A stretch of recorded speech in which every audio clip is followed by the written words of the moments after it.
இப்போதைக்கு நம்ம சின்னத்தா வந்து பார்த்தீங்கன்னா, கண் முழிச்சு வரட்டும். அதுக்கப்புறம் எதுவா இருந்தாலும் பார்த்துக்கலாம் அப்படின்ற மாரி இருந்தாலுமே கூட, இப்போ எல்லா விஷயத்தையுமே வந்து பார்த்தீங்கன்னா, நோட் பண்ணி தான் ஆகணும். அதே மாரி வந்து பார்த்தீங்கன்னா, என்ன பண்றது? ஏது பண்றதுன்னு அண்ணனுக்கு ஒண்ணுமே புரியல. இதுக்கு மேல வந்து பார்த்தீங்கன்னா, நம்ம சின்னத்தனோட வாழ்க்கையில இருக்கக்கூடாது. ஏன்னா சின்னத்தானும், ரம்யாவும் தான் வந்து பார்த்தீங்கன்னா, லவ் பண்ணியிருக்காங்க. அவங்க 2 பேரும் தான் வந்து பார்த்தீங்கன்னா, ஒண்ணு சேரணும். அதுல எந்த ஒரு சந்தேகமும் கிடையாது. இதுக்கு மேல வந்து பார்த்தீங்கன்னா, நம்ம அவங்களோட வாழ்க்கையில இருக்கிறது கரெக்ட் கிடையாது அப்படின்ற மாரி முடிவு பண்ணிட்டாங்க.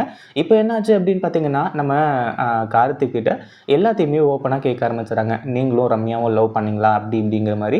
அந்த ஒரு டைம்ல கார்த்திக் இருந்துட்டு, இல்ல அப்படி இப்படின்ற மாரி வந்து அவரும் வந்து மழுப்புறாரு. ஆனா, ரம்யா எல்லா உண்மையும் சொல்லிட்டாங்க அப்படின்ற மாரி வந்து சொல்லி, நடந்தது எல்லாத்தையுமே சொல்லும்போது, கார்த்திக்கு சரியான கோவம் வந்துடுது. ஏன்னா, அண்ணன் சொல்லக்கூடிய விஷயம் அந்த மாதிரி, நீங்க ரம்யாவையே கல்யாணம் பண்ணிக்கோங்க. நான் வந்து இப்ப உங்களுக்கு டிவோர்ஸ் குடுத்துடுறேன் அப்படிங்கிற மாரி வந்து சொல்லும்போது தான், கார்த்திக் செம்மையா கோவப்படுறாரு. அவரோட கோவத்துல அவர் எதுக்காக கோவப்படுறாரு அப்படின்றதையும் தாண்டி, அதுல ஒரு நியாயம் இருக்கு. ஏன்னா, ஏற்கனவே கல்யாணம் ஆயிடுச்சு. ஒரு பொண்ணோட கழுத்துல தாலி கட்டிட்டோம் அப்படின்ற மாரி. அந்த ஒரு டைம்ல வந்து பார்த்தீங்கன்னா, நம்ம சண்முகம் வந்துட்டு ஏற்கனவே சொல்லியிருக்கல்லப்பா, எதுக்காக நீ இப்போ வந்து பார்த்தீங்கன்னா அண்ணத்து மேல கோவப்படுற? அப்படின்ற மாரி வந்து நிக்கிறாரு. இந்த வீடியோ பிடிச்சிருந்தா லைக் பண்ணுங்க, ஷேர் பண்ணுங்க. இப்ப தான் நம்ம சேனலுக்கு ஃபர்ஸ்ட் டைம் வரீங்க அப்படின்னா சப்ஸ்கிரைப் பண்ணிக்கோங்க.